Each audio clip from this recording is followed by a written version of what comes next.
everybody. Welcome back to the Maddox podcast. It's been a little while since we've been in these seats, but first we want to start off by thanking all of our new subscribers. We're up to, 20,000 now? Mm-hmm. Just a little over 20,000 subscribers, which means a lot to us. You know, being a small podcast, we really try to bring you guys quality content, and to see that number grow makes us feel really good, and we hope to be consistent in bringing you guys good quality content. So thank you to everybody out there that subscribes and watches, continues to come back. I'd say week after week, but episode after episode. Today, this is episode 6 of season 2 of the Maddox podcast, and we're going to start off by introducing our wine. This is the Prisoner Cab Blend. This is actually a really nice wine. I get this often for people for gifts, because it's one of their only wines that's available in store. So you can find this at Bevmo and things like that. It makes a really nice gift wine, and it's usually a crowd pleaser. Yeah. So maybe all cheers to episode 6. Cheers to episode 6. And let's have a sip, and then let's get this talk underway, because we need to catch up. Isn't that yummy? So it's good food and just kind of a table. Yeah. It's a great. Oh, I could just. This is the meal. It's hard being so close to Napa when you want to go get a good wine, but you feel like you can't just go pop over to Bevmo, to get a wine. So. Yeah. You gotta go to Napa. Yeah, you gotta take the drive there and go get a case. We just did that on. How lucky are we to be able to do that? First world problems. We just want to pop over to Napa. Okay. You guys ever thought about taking the podcast on the road? Yeah. We have. Yeah. We have before. We had some really good guests before. We actually met with the Historical Association of Napa.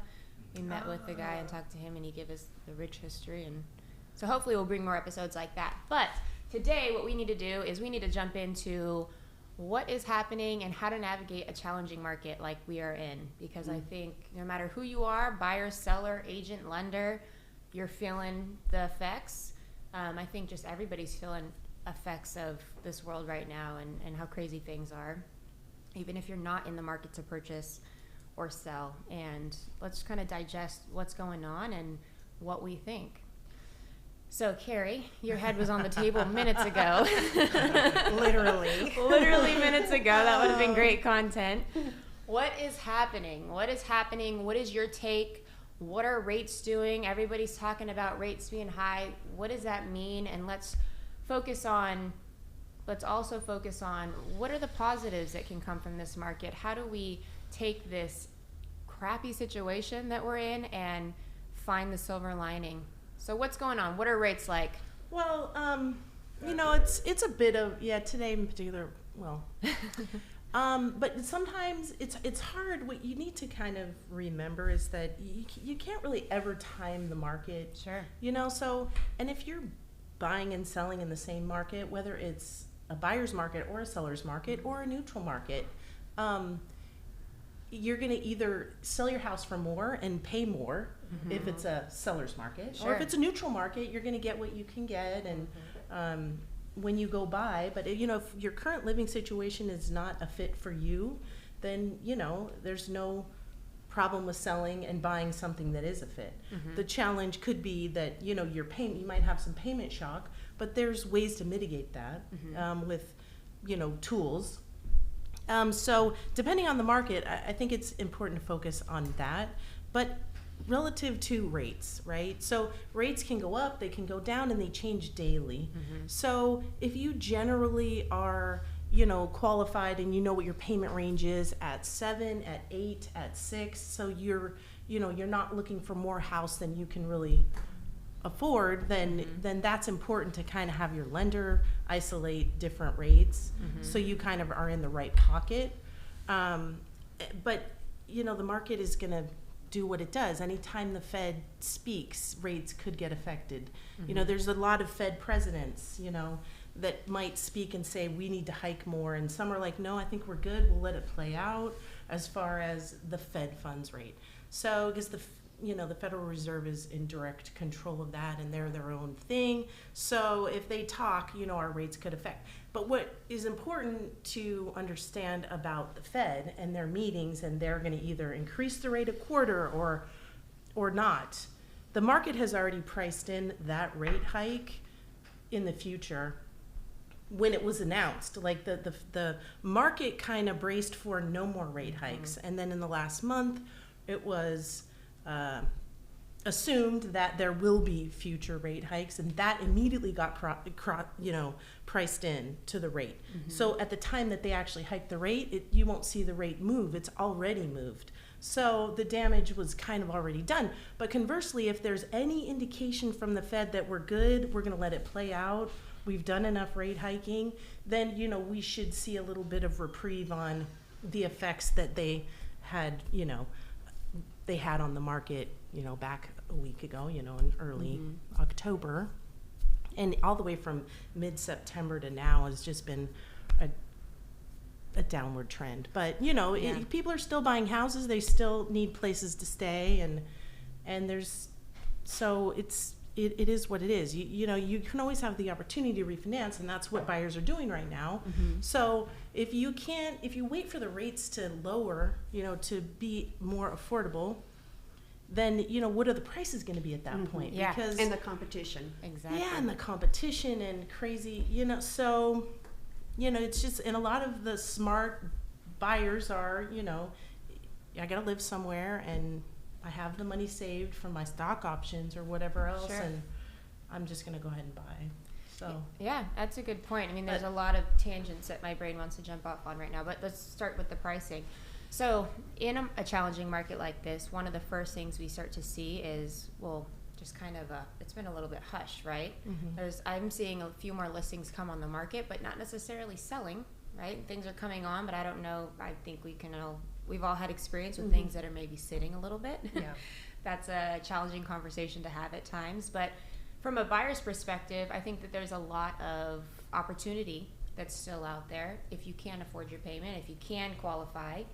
I know that rates might go up a little bit, might affect your purchasing power, but there's so much importance on the price that you're getting a home for, and I think right now buyers do have the opportunity to negotiate. I mean, it's not. We flash back just a couple years ago into the COVID market, people were having to come in and make offers day after seeing the property, barely seeing the property maybe once, having to make an offer. More than likely coming in non-contingent, meaning you're accepting the condition as is. You're having to qualify for that loan and remove that lending contingency.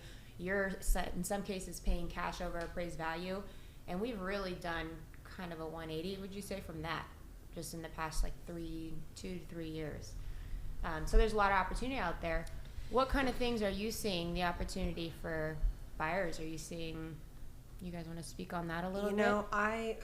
Who I'm working with a lot right now is contractors. Okay. Who want to go in and find a place that's really run down and either make it their own home and completely fix it up, or flip it and sell it. We went and saw a place 2 weeks ago. I think it was the second day on the market. When we pulled up to the house, we were third in line to see it. Wow. They had said that they wanted offers as they came within a day or so. They said, we're going to wait and accept all the offers at once. They've received 27 offers for this place. Yes. I'll give you the address. It was in Rodeo on 4th Street. But I mean, I am still seeing a ton of offers out there, and people, we still have to write those really competitive offers. Yeah. But it's cash. Yeah. If you have cash, it's like you've got your golden ticket and you can just walk right in the door. Yeah. What was the property condition like? Oh, bad. Yeah. Yeah. It was rough. So really, Right. It was a fixer. Yeah. Dated. You couldn't, no matter with what you were comfortable with, you couldn't walk in and clean it up and live there. Yeah. You had to remodel. Yeah. Yeah. And I see that too. So I think I'm noticing that for fixers, it has to almost be something like that, where it's a complete fixer. Maybe somebody's coming in with cash, and those buyers are still out there, right? People still have money. Not all of us, but some of us. But people still have money out there. But I'm seeing that maybe fixers are kind of in those same situation, or the opposite, something that's completely turnkey. But we've kind of lost that middle ground, which was, you know, pretty much everything we were doing. Now, if the home isn't turnkey, buyers, I feel, are not wanting to compete on something that they're going to have to turn around and put money into, because they're already having to allocate that money to the down payment and the mortgage payment, and have to be comfortable with taking that higher interest rate for a period of time, whether that be, you know, we used to say 6 months. It could be 6 months in some cases. More so, I think we need to prepare buyers that it could be, would you say, a year, 2, 3 maybe, before.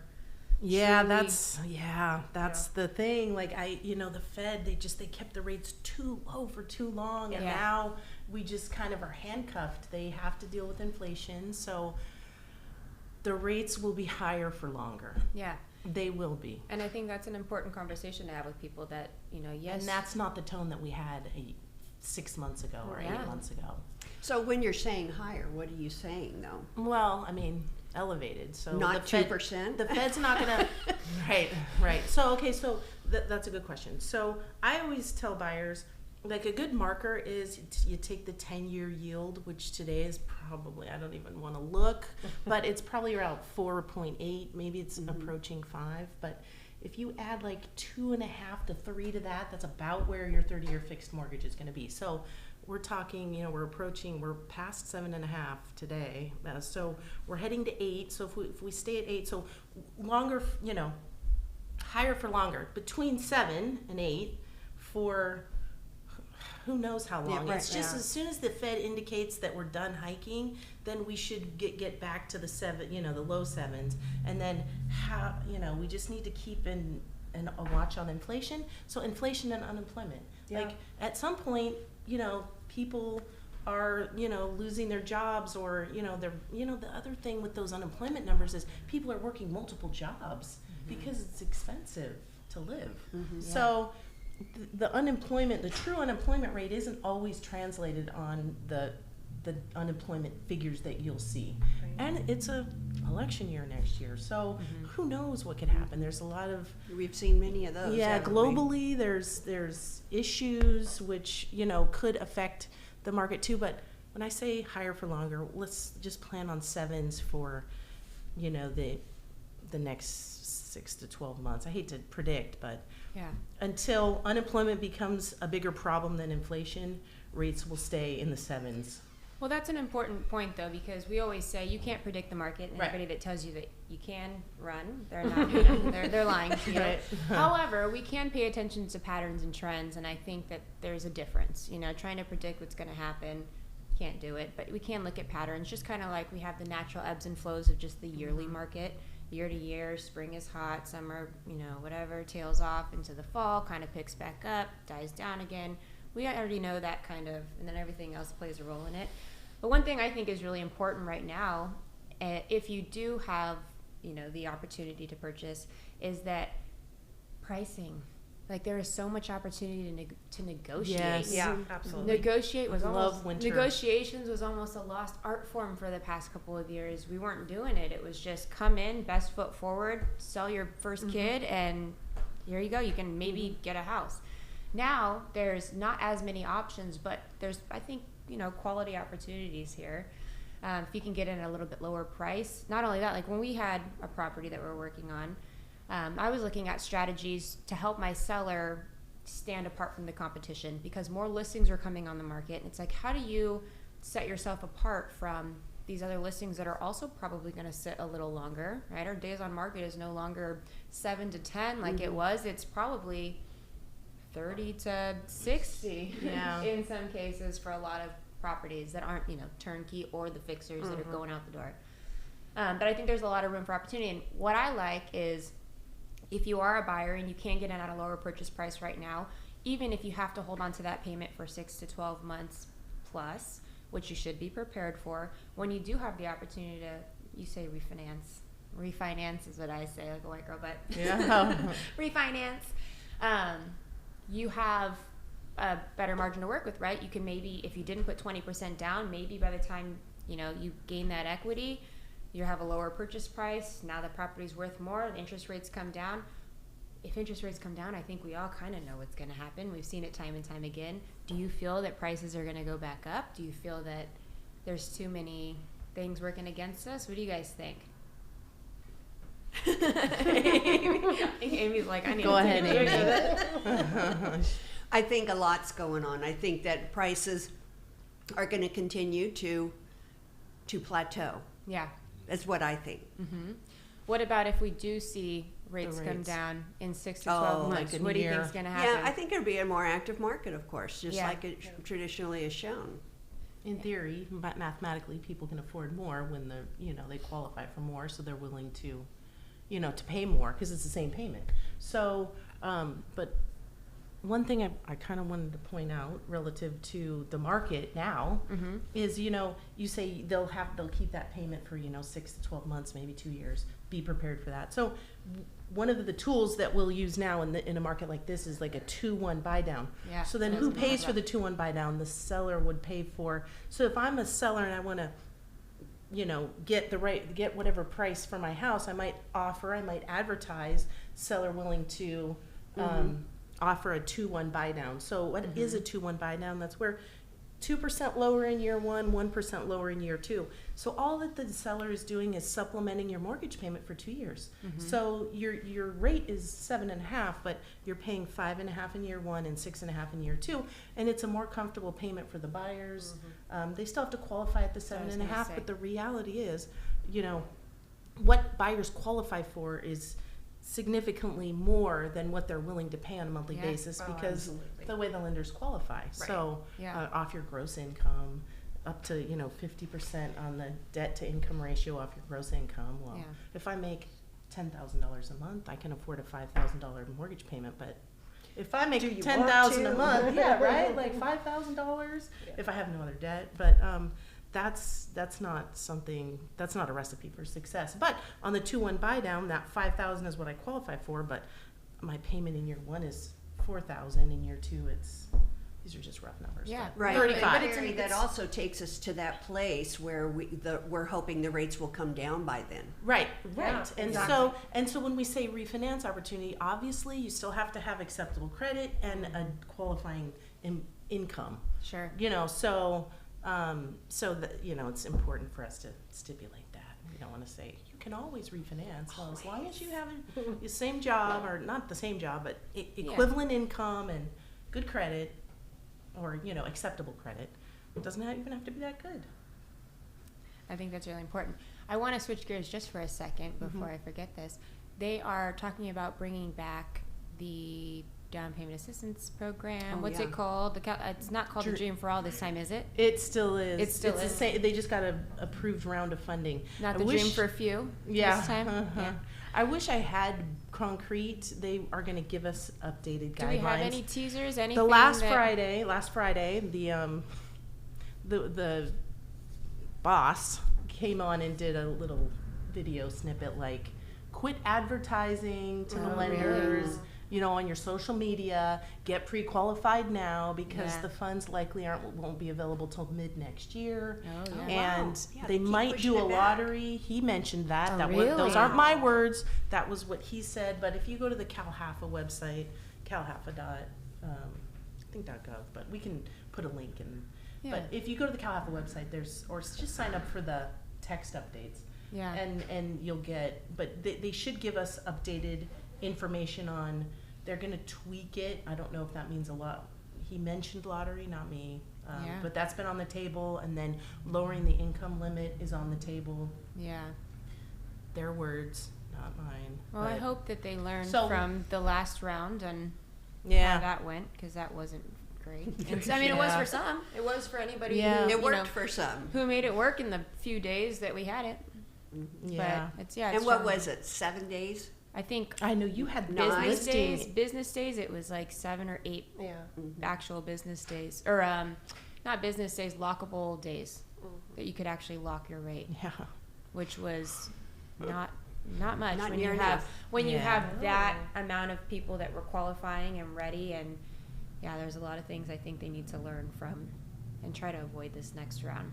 So at least we have something to kind of look forward to and see, you know, some kind of something for buyers out there. And at least have a guideline to know that when this happens, when it rolls around, we got to be ready to move right now. I think that's important too for agents to know that, and buyers to know that there's no playing around this time. When it comes out, you better be ready. There's no getting ready. And there's so many people who are sitting on the fence just waiting for something, waiting for the flashing light to tell them now's the time. So that's the thing, and I think we can kind of generalize about, you know, what happens when rates come down, what typically happens to the market, right? So rates usually come down. Everybody that's sitting on the fence, in my experience, tends to jump back in because now we're accustomed to these. What are rates today? 7.5. 8. I mean, 7.75. Okay, 7.75. So now everybody's getting used to the 7s, right? Maybe even approaching 8. Who knows? And when rates come down, what does everybody want to do? That's going to be better to them. They're going to want to jump on that opportunity in case they go back up again. So I feel that if rates do come down, buyers are going to want to jump back into the market. And then what does that do to prices? Now we're back in a situation where you are having to maybe make more competitive offers. You're having to maybe accept things about the home that, you know, you wouldn't have to right now when there's a little less competition. Competition goes up, the number of offers goes up, kind of all the things that we're used to. And now you're paying more for a house. Well, what's that mean? Now your property tax base is a little bit higher, right? You have that lower interest rate, but now you're paying on just a higher price. No? Yeah. Also insurance. We Insurance. should get an insurance agent on the pod because Oh. there's a should. lot going on. We should have with Sterling on. insurance. Yes. Sterling. We love Sterling. Shout out to Sterling. Shout out to Sterling. He's great. Yeah. Yeah, But there's a lot of challenges, like, you know, escrows being delayed because we can't get, you know, policies bound, or having to, you know, carriers reject certain properties, and it's. I've actually seen agents write in on the contract that, you know, we're non-contingent ever except for the ability to be insured. Yeah. Like we have to figure out if we can be insured. Not even anymore in high fire zones or anything like that. It's just insured in general because didn't farmers drop us? Or was it farmers? State Farm, all the big ones dropped. Yeah, Farmers dropped, and then State Farm was. State Farm. I was talking to a State Farm agent who came in the office yesterday, and and then they got bombarded because they were still writing, and now they can only write X amount, and if once they're done for the month, they're done for the month. Yeah, my seller ran into that recently. Her insurance was expiring, and they sent her a notice saying it was a good little workaround. We no longer offer what you have, and we're going to be dropping because California is an auto renew state, or it was. So they had to renew you. They sent her a notice saying we're not going to be renewing you, and then, you know, the clock was ticking for her to find something. She ended up having to take a more expensive policy, but because she was selling, you know, she got her money back after that. But yeah, it's challenging. It's challenging out there. So that's a factor, you know. It's definitely a factor. What advice can we give to sellers during a market like this? Like you said, if you're buying in a market, you know, whether it's a buyer or seller's market, we're all participating in the same market. What advice can you give to sellers out there? Because I know a lot of agents are having to have those hard conversations, having to come back and say, hey, we didn't have anybody at the open house this weekend. There's just no activity out there. So know that you're not alone, agents who might listen to this. You're definitely not alone. We're all feeling it. We're all having to get really good at those conversations. And I think this market is kind of separating, you know, the seasoned from the maybe not so. But what advice would you have for sellers out there? What are your conversations like?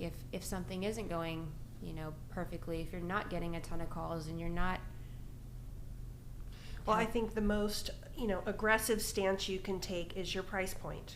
You know, pricing it correctly, pricing it to get attention. We see so many that are priced so drastically below the value, and they get 1 million offers, you know, or at least a lot of interest. You know, if you see somebody pricing at where we expect it to, you know, sell or appraise, I think you get a lot less interest because even though there's still not a lot available at any given price point, they're going to look at yours more. If it's just a little bit less, you're going to get more eyes on it. So opening it up to the biggest market that you can, getting as many eyes on it as you can. Yeah, I think that's a super important point because, you know, we have these conversations with sellers And I think Katrina had to have this conversation with one of her sellers recently. I want to sell your home. So did I don't. Yeah. We all have, honestly. Yeah. I want to sell your home. I don't want to sell it. I want to sell it for $1 million. I want to sell it for whatever you want for it. But my job is to get attention and to get eyes on it and to get people through your door. If I can't do that, we're not going to sell it. To actually sell it. And the longer it sits on the market, although our average days on market has gone up a little, and I think people are kind of realizing that, and it's okay if it doesn't sell in 2 weeks anymore.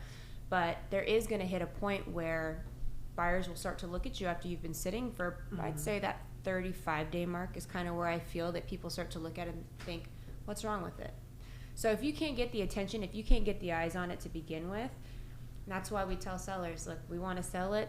This is our strategy. List a little bit lower. And you have buyers that come in, right, and say, oh, why'd you list here? You're not going to sell it here or whatever. But it's like, my job is to get you in the door, and it worked. Right. Yeah, Okay?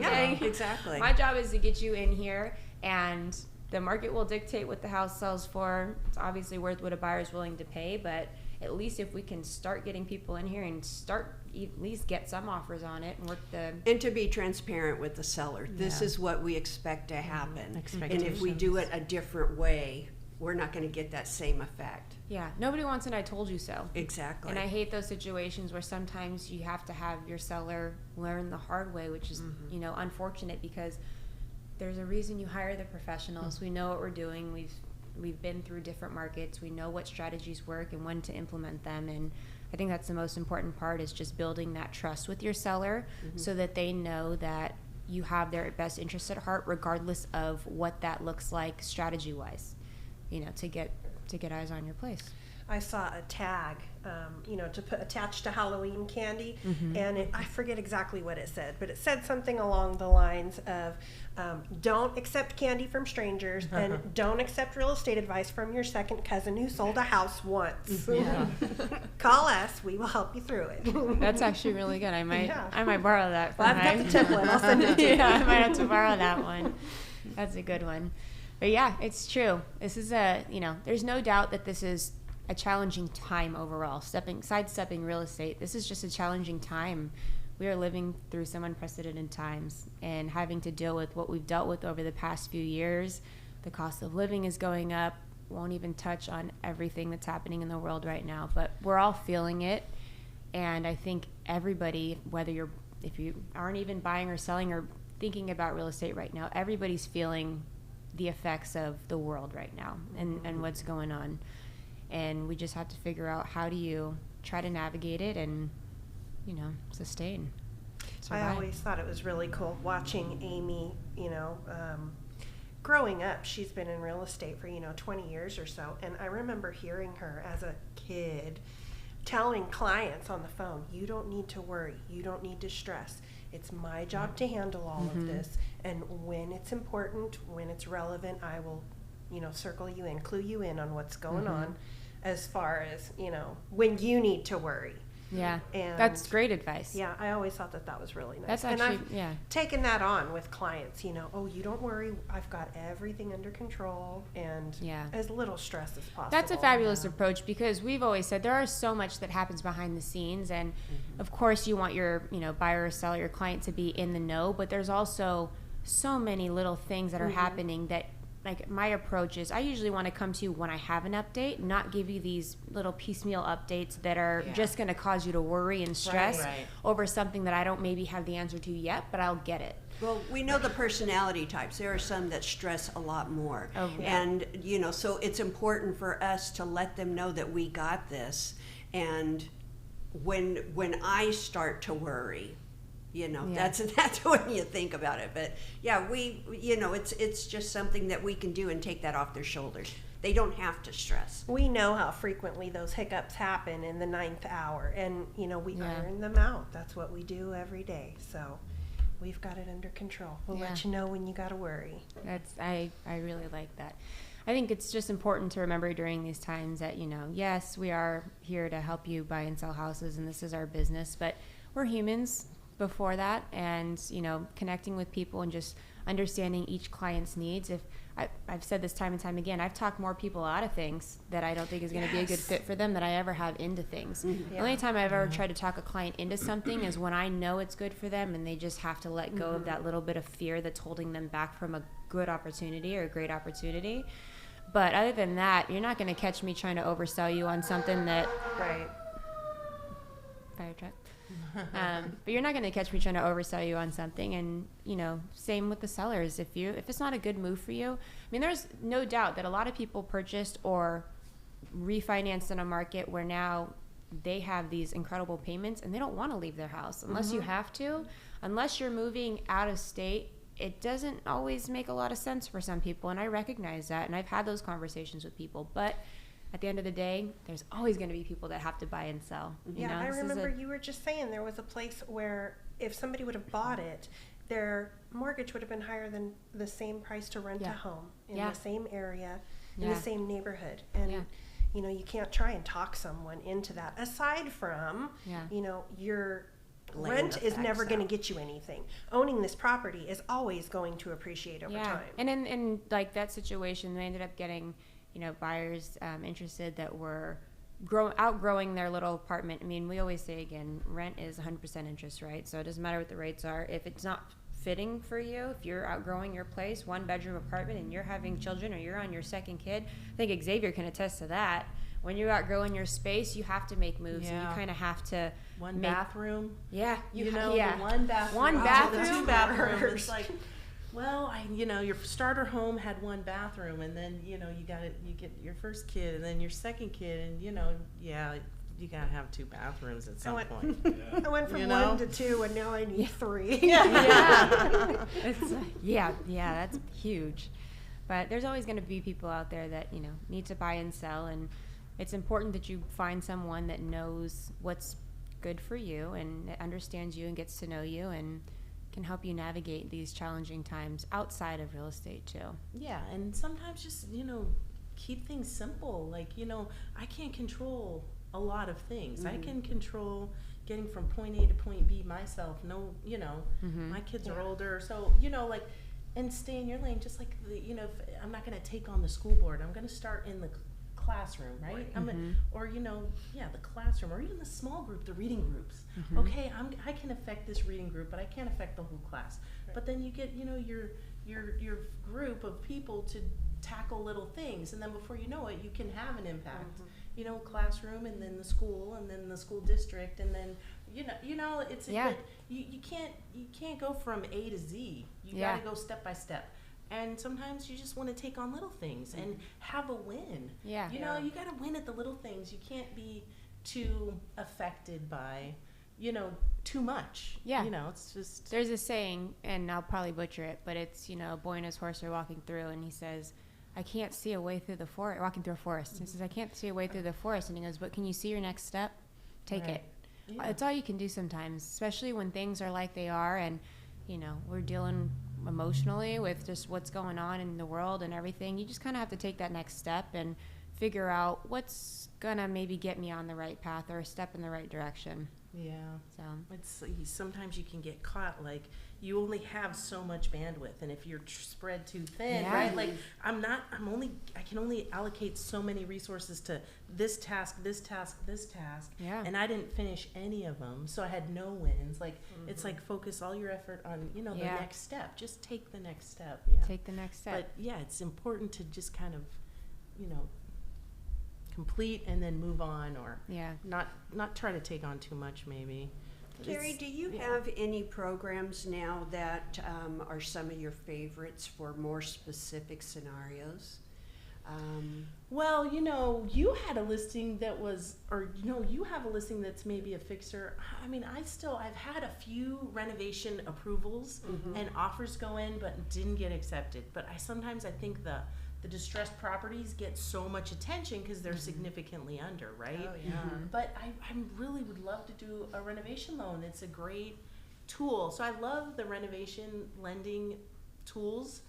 Such as a 203K? 203K, or a home. Fannie Mae has a home style renovation loan. It's just a what conventional are the limits loan. on that? It's the same. Explain to the viewers of what Right. the 203K is. So Okay. it's an FHA 203K, which is an FHA loan, right? Home style is like the conventional That's version. the conventional version, Mhm. yeah. So it's- what could they do it's- with the conventional, like 5% down and then borrow Oh. the money to do the construction as well? You build the cost of the construction into the loan. So Mm-hmm. I might buy the house for $5 and have a $100,000 budget. So I got a 10% or 15% contingency on top of that. So my price of the house from my loan perspective is the 5 plus the 115,000 Mm-hmm. for 615,000. So I'm borrowing 95% of that 615,000, and then I have that 115,000 to pay the contractor to do all the work to make my $500,000 fixer into At least a beautiful 615. however you want it. Now, do they have, for the second option, the conventional option, do they have a contractor monitoring that, just like they do in the 203? So there's a Streamline, like Yes. if the budget is under a certain 30, amount, I think? 35, Okay. but yeah, so there's a Streamline where you don't have to have someone oversee the project. It's just the contractor, his scope of work, like whatever he's gonna do, and that gets added to the appraisal, so we appraise it as if the work's already done, and then, you get draws throughout the project. But I could do a whole podcast Right. on just that. Yeah. Been there. yeah, so yeah, Jamie Let bought me her take a house. big swig of this wine while I Yeah. have Remember flashbacks. that? I'm just kidding. But a renovation loan, it's just a loan, but there's an added escrow account to pay the contractor to do Yeah. the work. Right, right. And it's just added to the loan. So your purchase price is 500, but your loan amount is like 590. Whatever the contractor 5 says they need. Yeah. Right. It's nice. So your percentage. The Streamline one I could see being really nice, and I think it's more realistic that just kind of your average buyer who works and has a life could do, because you don't have that middleman. When you get that, it's there's some added steps, and you have to be really on top of it. But the Streamline one's really nice because you don't have to have a fixer. You don't have to have, Right. a property that's falling apart and needs new everything. You could have a property that's maybe just dated, and hey, I want to, redo this kitchen, and I think that would add a ton of value to this. And if the numbers work, they work. But I like I've always liked the Streamline one for the right opportunity. And as long as the market understands, like it's maybe a 2 weeks extra so instead of closing in 21, you're closing in 35. Yeah. But you have a seller you have a property But that's been sitting, if and I'm gonna live seller's there, waiting I'm anyway. gonna pay more to something I'm gonna live in Yeah. than someone who's just gonna pay cash and flip it. And- So these sellers, I'm like, well, you're gonna get more from someone who's going to. actually appreciate it, and they're not going to find this opportunity more than likely with anybody else. So they're And solid. If I'm a buyer, I'm like, geez, man, I can get in a better neighborhood, but it needs work. But I'm willing to, if whatever I need to do.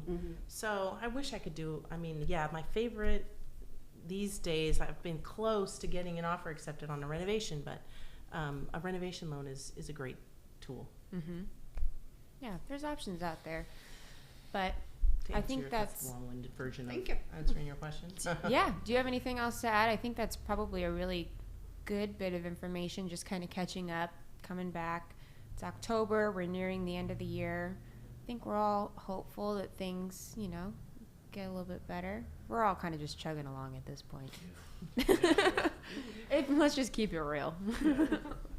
But yeah, I hope that people realize that there are agents out there that have strategies and that know what they're talking about, and lenders out there. Time and time again, I tell you why I send people to you, because you really take that humanistic approach and get to know the people and what And the works for knowledge. them, and have that knowledge. And yeah, that's super important in a market like this. Any changing market, any market that's challenging, I should say. It's really important to just have the knowledge and the tools to be able to navigate them. So with that, I think that kind of wraps up our episode 6. Thank you to Carrie Pond, our lender, if I didn't introduce her. Hopefully you guys know her right now. She's a frequent guest, but I think that kind of wraps this up. So until next time, cheers, everybody. Cheers. Cheers. Appreciate Cheers it. again. You guys.